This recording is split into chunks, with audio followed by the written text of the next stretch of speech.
Hello, hello, and welcome back to Retrieving Sanity with your podcast host Keegan, and this is your podcast for all mental health, addiction, recovery issues, and topics. And today's guests are storytellers, community leaders, and passionate voices in the world of recovery and transformation. Joy Jones is a powerhouse poet, playwright, author, and educator whose words have sparked conversations across classrooms, stages, and even the pages of the Washington Post. She brings depth, rhythm, and radical clarity to the stories we need to hear. Tom Adams, MSW, is a writer and speaker rooted in the intersection of personal growth, spirituality, and recovery. With a background in nonprofit leadership and decades of engagement in the 12-step movement, Tom brings a rare combination of insight, grounding, and compassion. Together, they've co-authored a powerful new biography titled A Marriage That Changed the World, Lois and Bill Wilson, and the Addiction Recovery Movement. A look behind-the-scenes relationship that helped birth Alcoholics Anonymous and, in many ways, changed the landscape of recovery forever. So, Tom and Joy, how are y'all doing today? Excited to meet you, Keegan, and to talk to your audience about Lois and Bill Wilson, because, as you said, they transformed the landscape for recovery from substance abuse in the United States and around the world. Mm-hmm. I'm delighted to be here with you, Keegan, and thank you for your service. And you're doing the same thing we're doing, carrying a message of hope to people that often don't have hope. So we're delighted to be here with you. Oh, well, I really appreciate it. And it's special because this is a story that we don't actually hear that often. You know, everyone hears about Bill and Dr. Bob, but what about their wives? You know, like, are they just like tossed off to the side? And that's not fair. So y'all actually wrote a book about that, and it feels like justice has finally been made.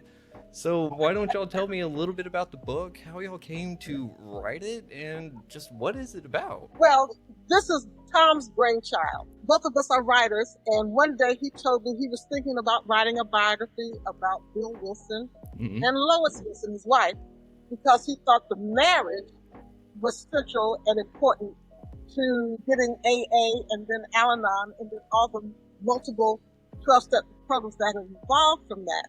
Mm-hmm. So I said, oh, you ought to do that. That's a fabulous idea for a book. I had no intentions of writing the book. I was just going to read it once Tom wrote it. But somehow the plan changed. But Tom, how did you initially think to include Lois? Well, I sort of came by this in the 90s. I was going through a rough patch in my own life. I'd gone through a divorce, and I was reading a lot of books for teens that found them emotionally comforting when I was going through that process. And I was looking around, and I saw nothing about Lois or Bill Wilson. And then I looked at the adults, and I said, well, this is crazy. These people have changed my life. Why is there nothing for young people? How are they going to learn about this if it's not in the libraries? Mm-hmm. And so I started researching and working on it. And then life intervened. I got remarried, and I started a business. And so I sort of set it aside for a while. And then when I retired, I intended to write, and I wasn't sure what to write about. And Joy and I were in a writer's group together.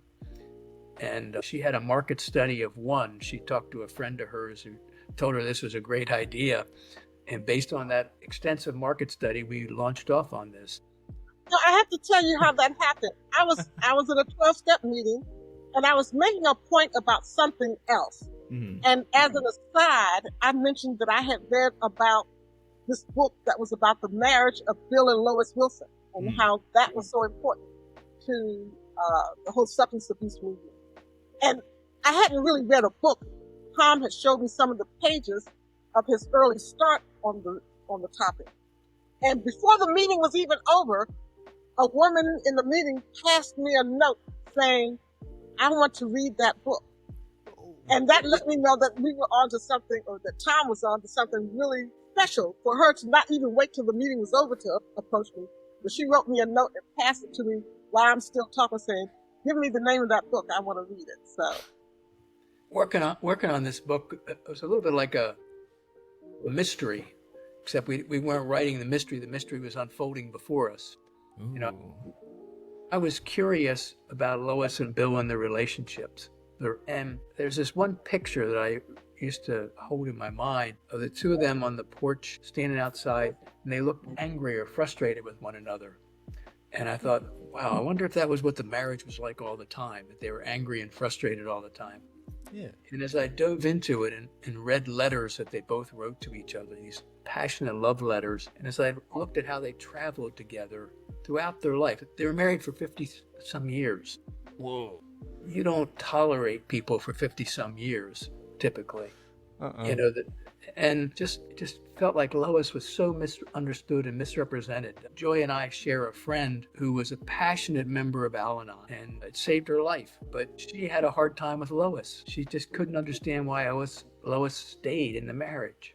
And by doing research, we found out that there were reasons, good reasons, despite the culture, that Lois stayed in the marriage. And that's really what allowed Bill to live and survive. And the same is true with Dr. Bob. Without Ann Smith and without all the wives of these early alcoholics, they'd be dead. We wouldn't be having this conversation.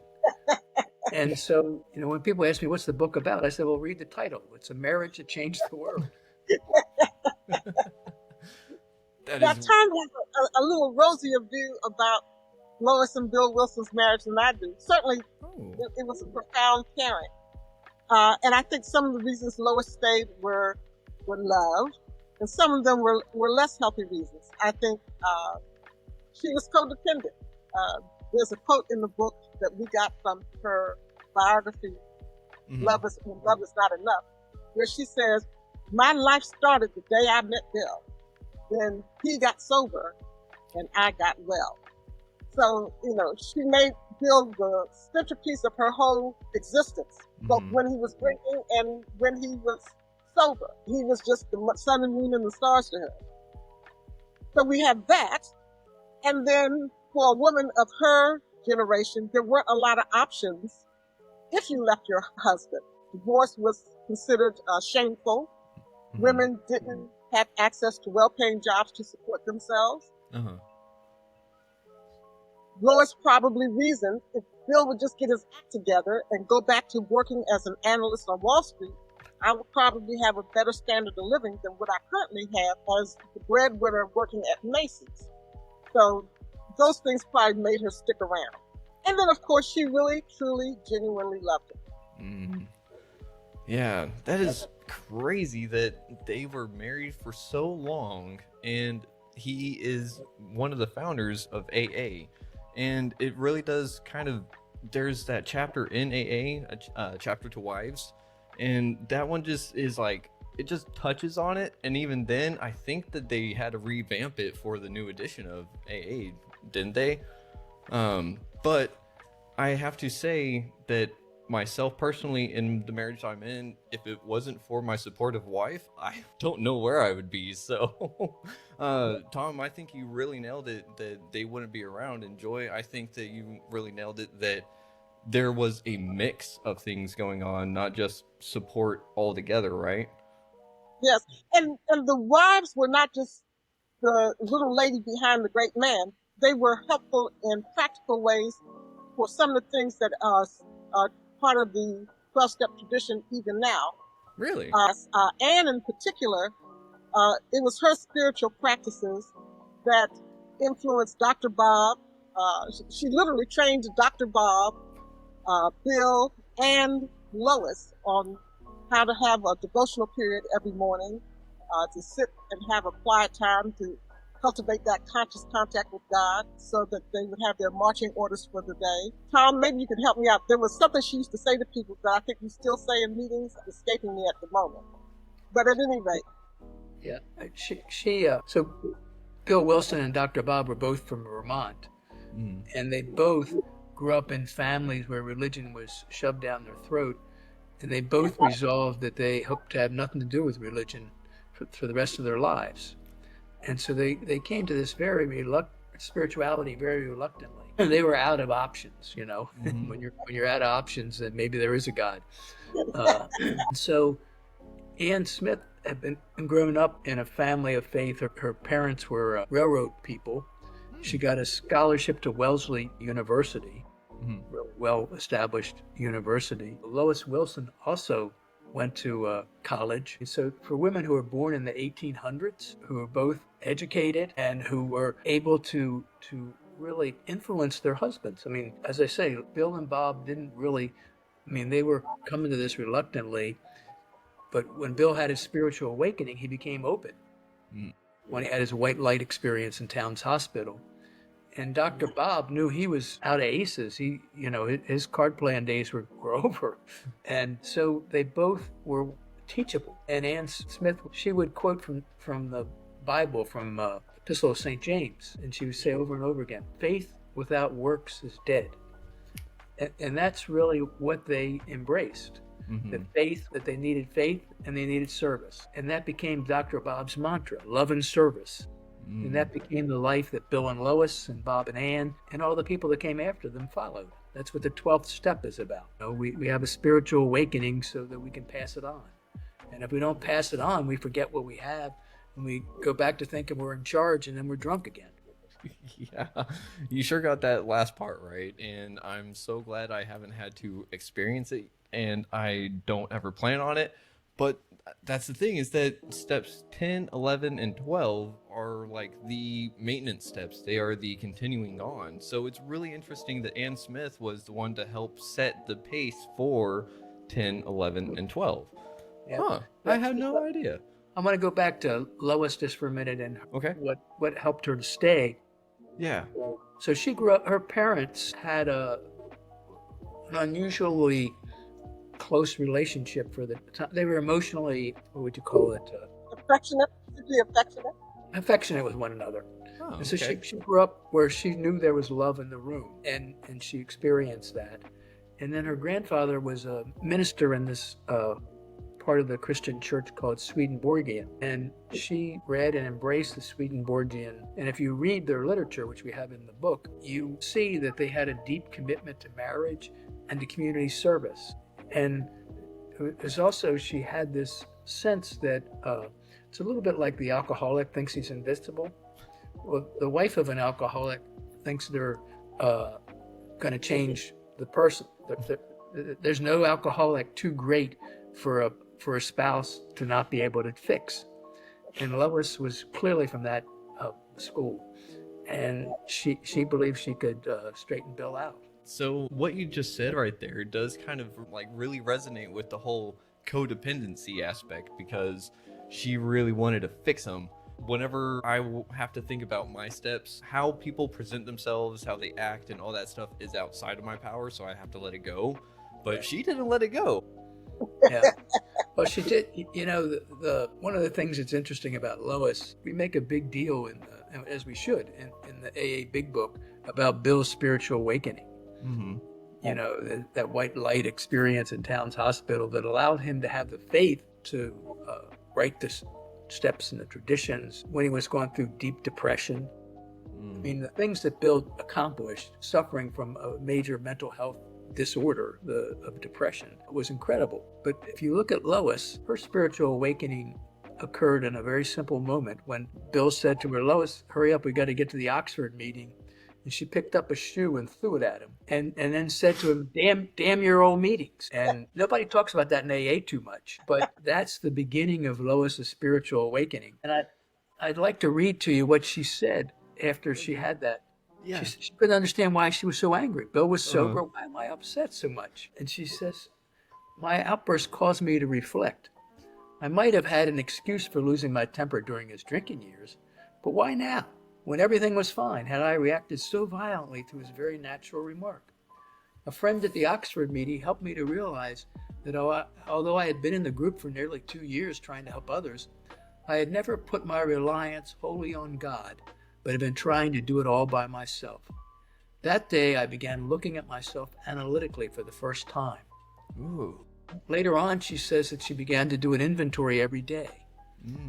And so you think about, before Al-Anon was started in 1951, there were 87 groups that organically grew up around the country of spouses of alcoholics. They had all kinds of different names. And Bill was traveling around the country, and he saw all these groups, and he comes back and he says, Lois, we got to do something with these 87 groups. They're not alcoholics. We can't call them AA groups. You need to do something about this. Yeah, Lois says, No, I don't, Bill. She says, I'm enjoying gardening. We've been homeless for 2 years. Now I have a house and I have a garden. And you want me to, no, thanks. And so she took a little while to think about it. And eventually she came around and said, well, maybe I will. But these 87 groups, eventually, they could have been sitting around complaining about you and me, about the alcoholics in their life. Oh, yeah. There's plenty to talk about. There's plenty of anger, plenty of resentment, plenty of financial insecurity, and their hurt children and their generations. It goes on. It's a painful thing. Yeah. But Lois's spiritual awakening allowed these women to embrace the 12 steps and to have meetings where they talked about themselves and about how do I apply the steps to my life. And that radically changed the face of recovery in America. Wow. That is crazy. I have to tell you, it blew my mind when I realized that Al-Anon was Bill's idea. I'm like, yeah. That just surprised me. And what surprised me even further was Lois said, no, I don't want to start Al-Anon. But because Bill asked her, she eventually was persuaded and she changed her mind. That sounds so Al-Anonic to me. I'm glad she did. It's not the way I would have expected the story to go. Yeah. Keegan, I always have to reinterpret for Joy and help her out a little there. First of all, Bill had a practical reason. He had these 87 groups and they were all writing to his office and saying, we want to be on your AA list. Oh, wow. And he couldn't put them on the AA list because they didn't meet the primary purpose. Mm-hmm. They didn't have a problem with alcohol. Yeah. And so he needed a place to put them. So he had a practical reason to ask Lois. Huh. And Lois didn't just do this because Bill asked her. Mm-hmm. She knew from her firsthand experience the pain of those early years of being sober with Bill. And she knew what it was like for these families to be in transition. And she wanted to help them. And we can't diminish that. Mm-mm. Yeah, for sure. And that does bring up something because whenever she threw her shoe at him and said, damn the meetings, it does highlight something that sometimes people will replace alcohol with the meetings or a substance with the meetings sometimes. And that I was wondering, like, how did she handle that? Because he was the founder. So almost all the time, like him and Dr. Bob, they had to sit there and just focus all their time and energy towards this kind of thing, didn't they? That's part of why she was so angry that in the beginning she expected she was getting her bill back. What she got was a sober Bill doing something else. He never had a career after that. Huh. He So, never did? No, he had some brief periods where he worked, but he never really went back to being a normal working man. And there was a 2-year period where they moved 54 times because he didn't have steady employment and they didn't have a home. They got the childhood home she grew up in, they were living in at one point. It was foreclosed upon and they had to get out. And so they went from friend to campsite to stranger's house to living in the AA meeting room. Whoa. I had no idea. Like, and that's part of the thing is that you hear all the heroic parts.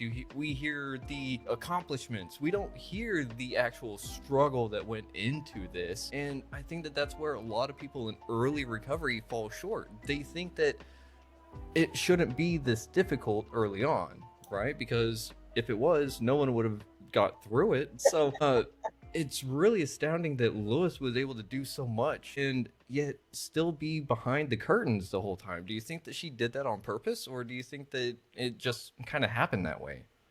Well, she was behind the curtain in AA. So she says this, it's documented a number of places, that her first love was AA because that gave her bill back.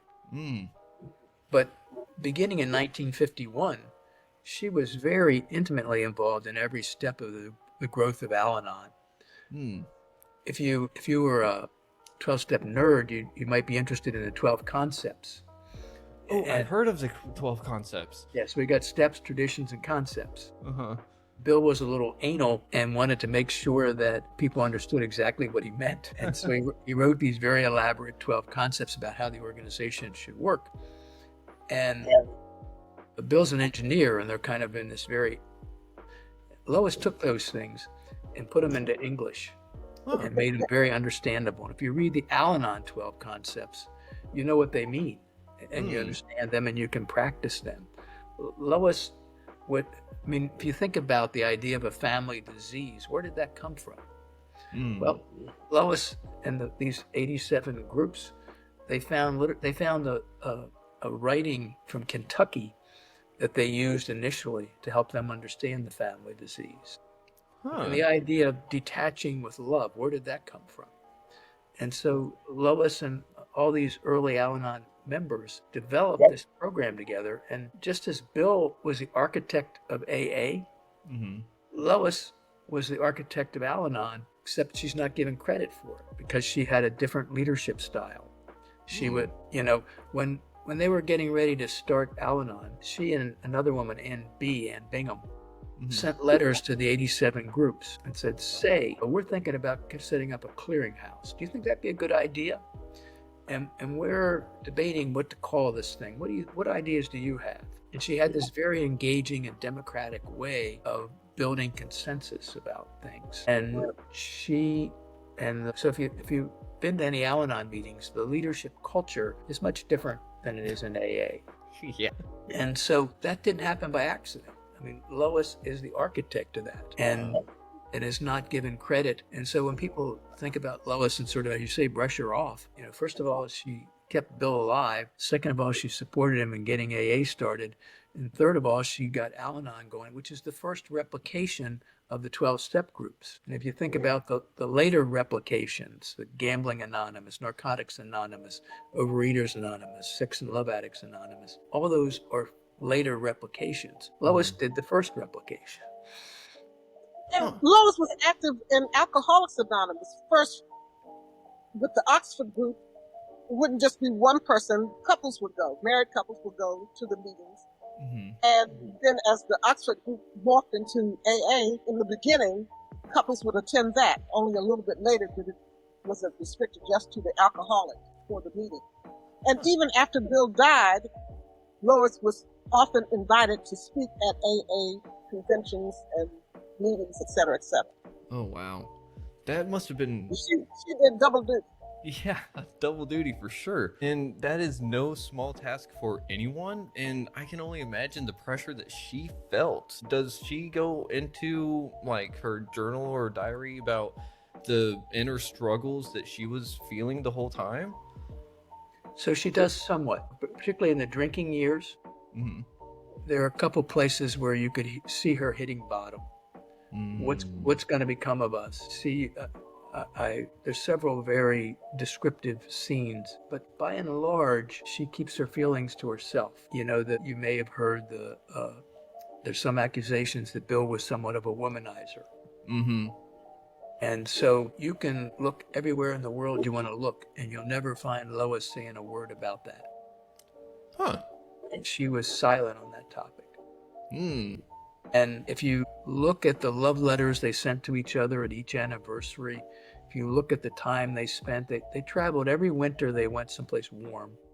Every summer they went to the South. This is in addition to all their travel to Europe and their travel to around the world. So again, these are two people hanging out together and spending a lot of time together. Lois admitted that she didn't really know how to help Bill with his depression. I think that was baffling to her. And Helen Wynne, the woman who Bill left money to in his will and was a close friend of Bill's, she suffered from depression also.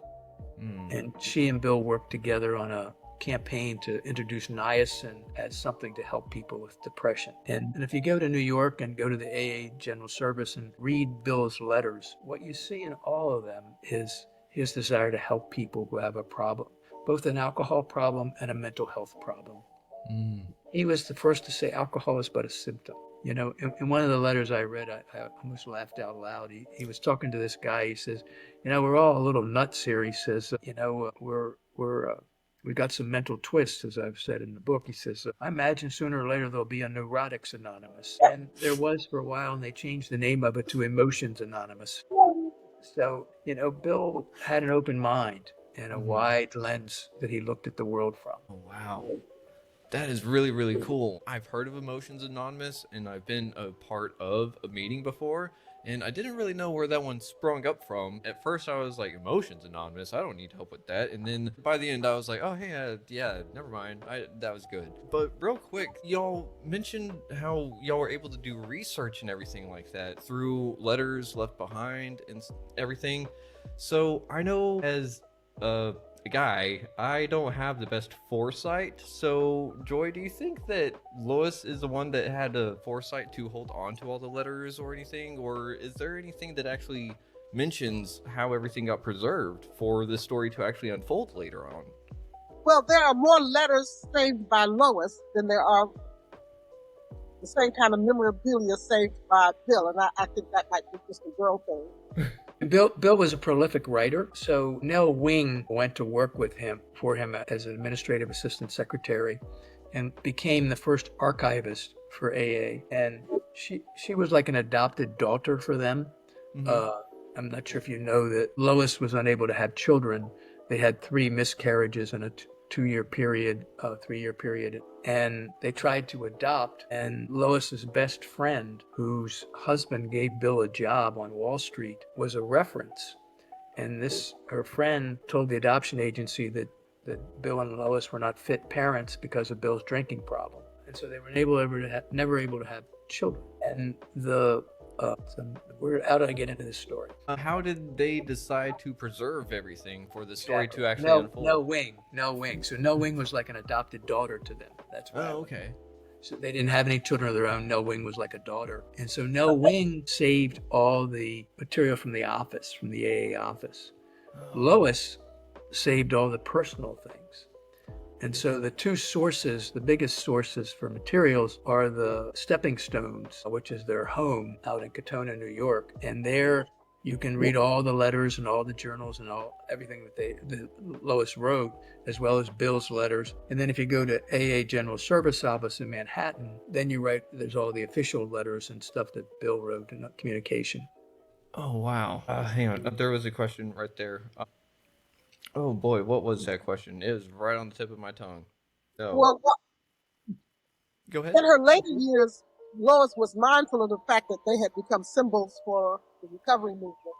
So she was conscious of saving things and preserving things in the later years, so that upon her death, the home would be transformed into an archive and museum. And people to this day go there to visit, just to be in the presence of the people responsible for saving their lives. Yeah, and that's one thing that I want to do whenever I get a chance to travel a little bit more, is go visit the places where it kind of all started, because it's like I'm way down here in Texas, and if it weren't for everything that happened up over there, I wouldn't be here, like plain and simple, and so many other people. So it's kind of like a pilgrimage of some sorts, right? Very much so. As you know, this month is the anniversary of AA. It got started June 10th, 90 years ago in Akron, Ohio. And Tom and I had the great fortune of going to Akron for their Founders Day celebration. And again, be in the presence of the place where it all happened. Oh man, that is so cool. I need to do that one year. Man, was it like a big parade and stuff? Because, it should be. Yeah, they have on Saturday night, it's at Akron University, and they fill the stadium. So there are 15 or 20,000 recovering people, and they have a countdown of how long you've been sober. The oldest person this time was 61 years. Whoa. And then on Sunday morning, the thing I love the most, I went out, they have a motorcycle parade that leads everybody out to the cemetery to visit Dr. Bob's grave. Whoa. And they're like 1,000 motorcycles. Huh. And I stood there and I looked there and I thought about each one of these people and their lives, and what was their life like before they got into AA, and what's their life like now. Yeah. And you multiply that all over the world, all kinds of different people, all kinds of races and ethnicities. It doesn't matter. This marriage changed the life of people all over the world. Yeah, and that is crazy to think about too, because whenever you say bikers, the first thing that pops in people's heads is like hardened criminals of some sort. Exactly. But these are people. Yeah, these are people in recovery. They are now walking a more righteous path, and they are holding themselves as best as they can. And they may not be perfect, but they are definitely examples that people can turn a new leaf, right? Mhm. Man, and you're right. It's just that ripple effect, that butterfly effect, is astounding, because I know a lot of people want to think that they're going to change the world, but did Lewis or Bill actually know the gravity of what they were undertaking and how it was going to change the world? Or was it just more hopeful wishing and just hoping for the best the whole time? I think in the early days, they did not know. I think Bill had a marketer's, myth maker's frame of mind, so eventually he saw, this could be really good, I think. I don't know if Lois had that kind of sensibility, though. Certainly, over time, she realized how important the work she and Bill had done became. But starting out, I don't think she was in that space. Tom may have a different slant on it. Well, when they traveled to Europe and they were in places where they didn't speak English and they could feel the AA feeling in the meeting without hearing knowing, they knew what the words meant. Mm-hmm. And Bill wrote to Dr. Bob. So this is before 1950. This is pretty early on. Mm-hmm. And he said, Bob, I'm sorry you can't be here with me. Bob was sick. He says, but you can feel it. This is going to grow. It's happening all over the world. And so Bill was getting a sense as he traveled that, one of the things that astounded me when I got into this, having worked in nonprofit organizations, was how there were no rules. They just said, yeah, you're a group if you want to be a group. All you need is a desire to stay sober. And all these groups took this book, and salespeople and people. There's a guy called Captain Jack who was an international longshoreman, and they just recently released some of his writings at a general service, and I really loved reading him. It's like reading a mystery book. He would go into a place with his ship, some small city or country, and he would visit the doctors, the ministers, and the boat runners, and he'd give them all a big book, and he'd explain it to them. And then he'd go to the bars and start talking to the people in the bars. Before he left town, he'd started a meeting in that town. And he did this all over the world. And that's how AA spread. It was not somebody in New York saying, let's try to get into this market. It was just spontaneous combustion. Oh, man, and it was the perfect mix of everything in there, but without that love and support from the inside of the marriage, it never would have actually fruitioned like it did. That's for sure. Yeah. One thing in reading this book or writing this book that underscored for me was the notion that nothing significant happens because just one man has a great idea. It takes a lot of people, and a lot of times the work of those people is invisible to the larger public, but it's still critical. I've come to the belief that Dr. Bob and Bill were not the founders of AA, or not the only founders of AA. I think Ebby should be credited as a founder. Ebby, you might know, is the man who got Bill sober. He came to Bill because he had gotten religion and talked to Bill, and that started the wheels in Bill's mind turning that eventually led to his spiritual awakening and him having a whole change of life. Ebby's sobriety was on again, off again. He and Bill were like each other's sponsors, but eventually did die sober.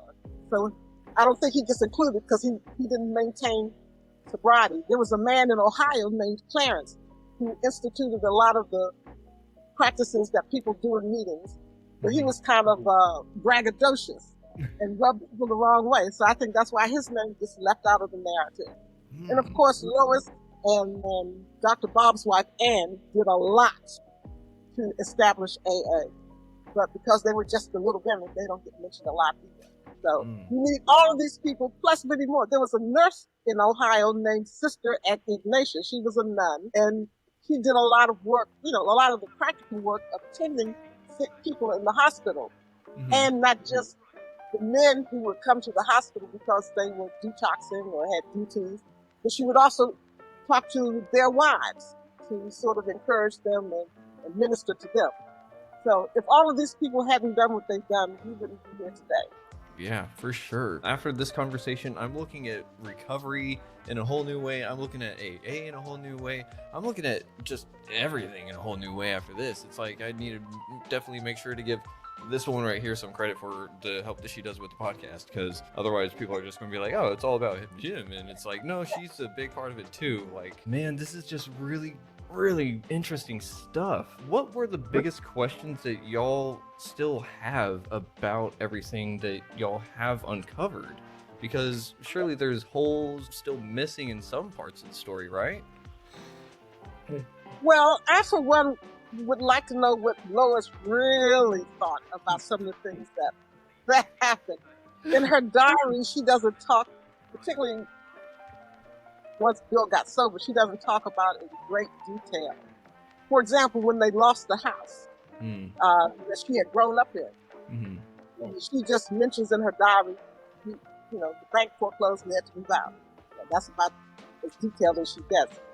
There had to be a lot of emotion around it. Oh, yeah. There had to be a lot of anger about that. But she was a dutiful wife, and she just accepted the reality of the fact that they had to go, and that started their vagabond years of not having a house to call their own for a long time. And then as AA grew and became a phenomenon, I think Lois in particular was careful to show the public a positive face, regardless of what she might have really been thinking or feeling at any given time.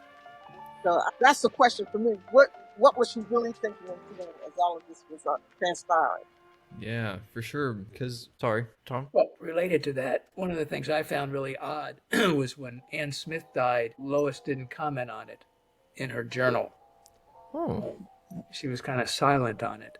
And she visited, she went to Akron when Bill was out there at the beginning and spent a week with the Smiths.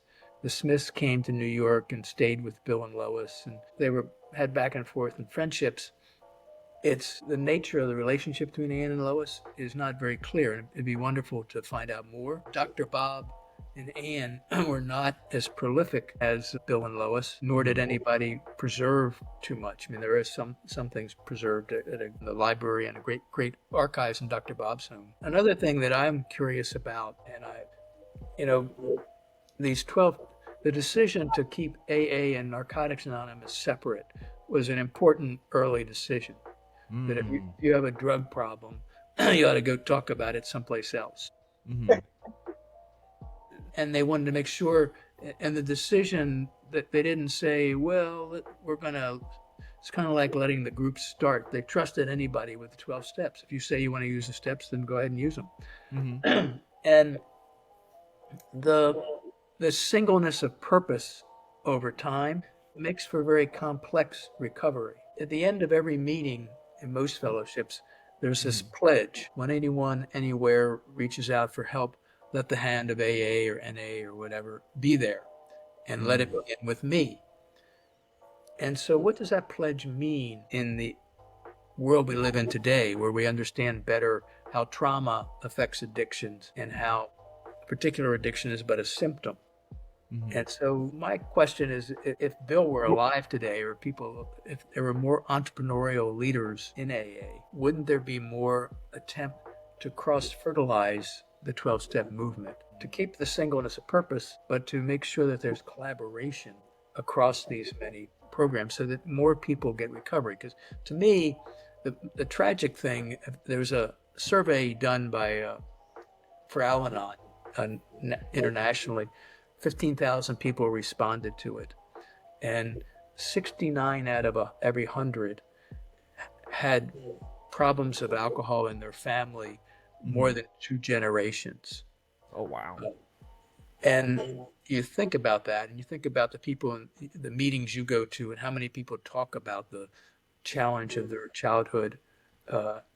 And so in my family, I have a cousin who had a father who was an alcoholic, and she got pregnant, got married when she was 15 or 16, had 2 kids. Eventually was abused by the guy and had to leave him. And then she ended up going off to college and became a therapist and has been in recovery. And she was the first one in our family really to lead the way to recovery. And I was the second.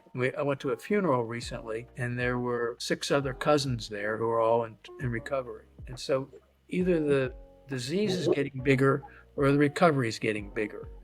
It's not neutral. It's going in one direction or the other. And so if our job is to reach out our hand when anyone, anywhere, that's the families of these people that are having trouble as well, because the families are getting crushed, and the children and the adult children. And so to me, kind of an unanswered question is, what might have been done differently and what might we do today? Okay. So having learned everything on that end, real quick, Tom, what's your favorite step? My favorite step is the 11th step and the 3rd step, if I can have to. 11th and 3rd? Yeah, if you, whenever I act crazy, I call it insanity, and I say, it looks like I need to put something in the care of a loving higher power, and then I need to pray about it and ask for guidance, and those things really help me. Oh, man. That's awesome. I love that, because I think it's kind of important to have a step in mind whenever you think about recovery. It doesn't necessarily have to be like your favorite one, but it, like, if someone says recovery, if you're familiar with the 12 steps, you should be able to be like,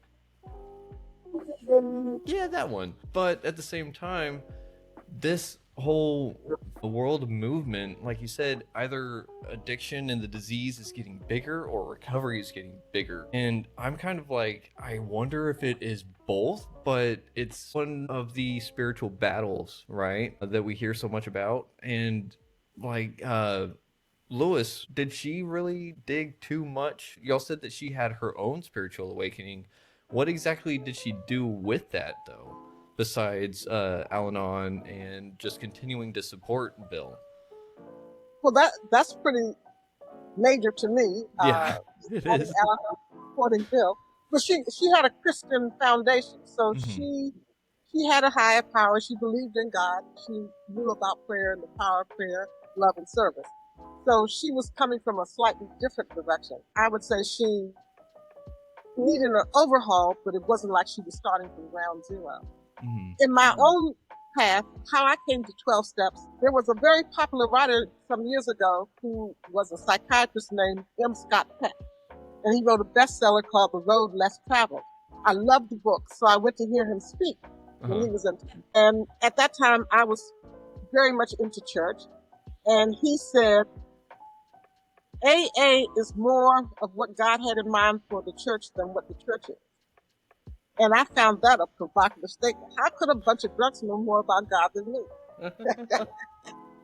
So it made me curious. I'm like, okay, I want to go to an Alcoholics Anonymous meeting to see, what is it they're doing there. So I didn't go immediately, but eventually I went to a AA meeting in my neighborhood. And at the end of the meeting, I had to say, he was right. This is more like church than the church is. Oh, wow. And so that was my introduction to 12 steps. I'm not in Alcoholics Anonymous. And about, I would say maybe a year or two after that, a friend of mine, she and I were talking on the phone, and like so many people, we were talking about losing weight. And she said, I went to this thing called Overeaters Anonymous. I didn't like it, but if you're interested, I picked up some of the literature. I can mail it to you. Huh. And I'm thinking, Overeaters Anonymous? Is that like Alcoholics Anonymous? So I said, yes, send me the literature. So she did. And when I was reading the brochure she sent me, one of the pieces said, you might be a compulsive overeater if you do one of the following things. And I had a whole list of behaviors. And as I read through the list, I picked out maybe 3 things that I thought fit me. And then when I got to the end of the list, I said, well, only 3 things on this list sound like it could be me. I guess I'm not a compulsive overeater. And then the very next line said, if 3 or more of these things, I did what you did. I laughed and I saw that literature in the envelope and stuffed it in the drawer. And then a year after that, I was cleaning up and I came across that list. And so I did the checklist again, and this time 5 things applied to me. And I was like, oh, yeah. So, and that's when I went to a meeting. Oh man. So how long, Tom? You've been in recovery for 45 years, correct? Right. And I joined somewhere in the mid to late 1990s. okay, so right around 30 years, correct? Or am I thinking too far? Well, I mean, I was born in 92, so I'm 33 in August. So it's like I'm not trying to age anyone. Well, if you're old, you're old. I have to own up to it, yes. Well, but that's also part of the thing is that like we have to have experience such as y'all's own. Otherwise, people like me wouldn't have the chance of getting the gift of recovery, you know? And it is such an important gift that everyone should understand it. Everyone should try to. I honestly personally think a lot of people would benefit from the 12 steps, even if they don't have a substance abuse issue of any sort, you know? But I mean, that's just me having been one of those people that was like, I'm never going to do the 12 steps. And now I'm like, oh yeah, the 12 steps saved my life. They're awesome. We are getting close to the end of this episode though, unfortunately. But I've got to say, this has been an amazing conversation. And I have to ask, do you think that we could see y'all again in the future so we could either cover the things that we may have not hit or just see how everyone's recovery is going? Because this is a recovery podcast. We'd love to do that. After you read the book, Keegan, we'll come back and we'll have a chat about the book and any questions you want to talk about. Okay, that sounds great to me. Your listeners to check out A Marriage That Changed the World, Lois and Bill Wilson, and the Addiction Recovery Boot. Yep, I was just about. Go ahead. And you know, you can get it easily on Amazon, but if you're not a fan of that particular brand, you can get it at steppingstones.org or at any bookstore. Okay, so it is titled A Marriage or The Marriage? A Marriage. So A Marriage That Changed the World, Lois and Bill Wilson, and the Addiction Recovery Movement. I love it. Thank you for plugging y'all's stuff in for me because I was like, oh, we're right there for the plug. Yay. But do y'all have any shout outs to anyone in particular that y'all would like for them to hear whenever they hear this episode? Well, I'd just like to shout out to all the people going to Vancouver. I'll be in Charlotte at an alternative event in Charlotte, North Carolina next weekend. It's a roundup by a group called Not a Glum Lot. If you're looking for something in that area, check it out. But okay. Our book will be on sale at the Sober City in Vancouver. So if you're in Vancouver, check it out. Alrighty. I love it. And Joy, you got any shout outs to anyone in particular out there? Thank you to Stepping Stones, the archive museum for Lois and Bill Wilson. They were very helpful to us in the development of the book and the promotion of the book. And also Dr. Bob's House and Archives in Akron, Ohio, especially the archivist Dale LaForge. He's a fascinating storyteller and knows so much about how all of this got started. So those two entities, I'm very grateful to. Sweet. Well, because y'all are grateful for them, I'm grateful for them, and I know the audience in the world is also grateful for them because we wouldn't have this conversation otherwise, and who knows how many people are going to hear this and going to be like, they went through that. He was married during that whole time? Okay, well, maybe I should pick it up and figure out what the secrets are, right? Let's see. Can I show your audience a picture of the book? Yeah, of course. That's actually what I was going to try to pull up, actually, was a picture, but I'm not sure if I'll be able to. There we go. And this is a picture of Bill and Lois in their later years on the grounds of Stepping Stones, their home in Westchester, New York. That is way too cool. And it's funny because they almost look exactly how I kind of would picture, you know? I don't know why, but they just kind of do. It's fitting, I guess. That picture is very picturesque, I should say. Different picture on the cover. Tom picked this one, and in retrospect, I think he chose the right one. Let's see. I'm trying to... Oh, Joy, I had asked you before we started recording what your favorite step was. And Step 11? Prayer and meditation to improve our conscious contact with God, as we understood it. Yep. So, the journey of getting to know God and trying to figure out what He's trying to tell me to do, I find that fascinating. As I mentioned to you, the thing that drove me to AA in the beginning was the idea that being told that these people knew more about God and had a more intimate relationship with God than I did. Mm-hmm. And so that was provocative to me. I wanted to know more. I wanted to improve my practice so that I could have what they had. It is interesting to watch people in recovery have a little bit of a spark of life that other people not in recovery or not having addiction issues seem to not have, right? It's like recovery gives life to people. Yep. But let's see, we've got a few more minutes. I've got one other step question that is more personally related, and that is, y'all have a favorite step? So which one is your most hated step? And have you reworked the steps? Making amends to other people, admitting I'm wrong, properly admitting I'm wrong. I'm not big on that. I don't blame you. Tom, you got one that you're not too particularly fond of? Well, the one that I sometimes forget about that's really important is the 6th and 7th steps. Mm-hmm. That, I get into my self-help, fix myself mode, and the 6th and 7th step invite me to be willing to let God take care of these things. Yeah. And that's the beautiful thing about the 3rd step, that this loving God has said, be in my care, I got you.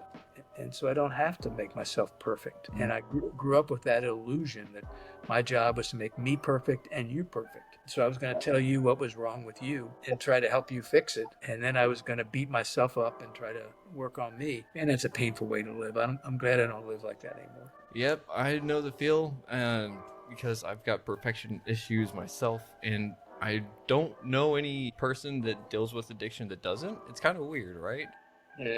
But last question, I swear. Well, actually, no, last one. If there is someone out there that is looking to get into recovery, but they're a little hesitant on it, or they're trying their 12 steps and they're having trouble with it, what is one piece of advice that you would like to offer that helped you get through your 12 steps the first time? Well, it's really hard to not qualify myself out. We all have terminal uniqueness. We're going to die from our uniqueness. And that's, if you can kind of bring yourself to look at that, I'm not that bad yet. This isn't me yet. And just sit and try to find one person that you can trust a little and talk to them. And just sit until you can find that one person. And then when you find that person, find another. Because it's our isolation that kills us. We need relationships, we need connections, and 12-step rooms offer that to us in a way out. Beautifully well said. I love that. Thank you, Tom. And Joy, what piece of advice would you offer to someone looking to work their 12 steps or having trouble with it? That the gifts that you will eventually get will make you glad you hung around. I think that one's... It may take longer than you like to reap the benefits, but if you stick around, you'll be glad you did. So don't leave 5 minutes before the miracle happens, huh? Well, actually, I hate that. I hate that slogan, which is interesting, because my sponsor has said that to me on a number of times, and so okay, well, I'll wait 5 minutes, and then 10 minutes later, nothing has changed, and I'm pissed. That may just be a level of expectation that you have to work through on step 4 and 5. Evidently. I have to share this little funny story. When I went to Stepping Stones with Tom, they give you a tour of the place, and you are taken to the area where he did all his writing. And this big, massive wooden desk, set off from the house in a small room in a building detached from the house. This huge desk, very prominent and important. And within their home, you get to see the kitchen table that Abby first witness to Bill about, there is a way out. There's another way to live your life. You don't have to be a drug for the remainder of your days. The kitchen is small, and so the kitchen table is small. And I took pictures of myself and Tom sitting at the kitchen table. I took a picture of myself behind Bill's writing desk. And then I showed the pictures to my sponsor. And she looked at them and she said, Joy, I think you need to pay attention to the fact that Bill's writing desk is bigger than his kitchen table. So that's a lesson for you about how you eat. You should spend more time writing and creating art than overeating. Oh man, I'm sorry, but your sponsor stabbed me on that one too. Damn. Okay. I see. Ooh, your sponsor's got some spice. Well, I think everyone needs a little bit of spice and a little bit of sugar whenever it comes to recovery. Unless you've got sugar addiction, don't do sugar. Never mind. I didn't say anything. But we need a little bit of light in the world, and y'all are definitely bringing a whole lot of it, especially with the book. And I'm excited to see where this goes. And I'm just so honored and pleased that I got to speak with y'all, because I learned a whole lot. I know my audience learned a whole lot, and it's just been amazing. And I'm looking forward to the future. I'm looking forward to reading the book and asking more questions, because I'm going to write them down, and I'll have just everything ready to be like, all right. And I bet y'all didn't think about this one. So we'd be delighted. We'll keep coming back. All right. I love it. Unfortunately, with that, we have hit the end of this episode. So I would like to say to everyone out there, thank you for listening to Retrieving Sanity on WDJY 99.1 FM. And as always, love yourself if you can, and do your best at it. Love those around you if you can, but love yourself first. And just try to smile a little bit. Even if you're not having the best day, just a little helps. Much love. Shalom. Thank you, Keegan. It's been an honor. Thank you.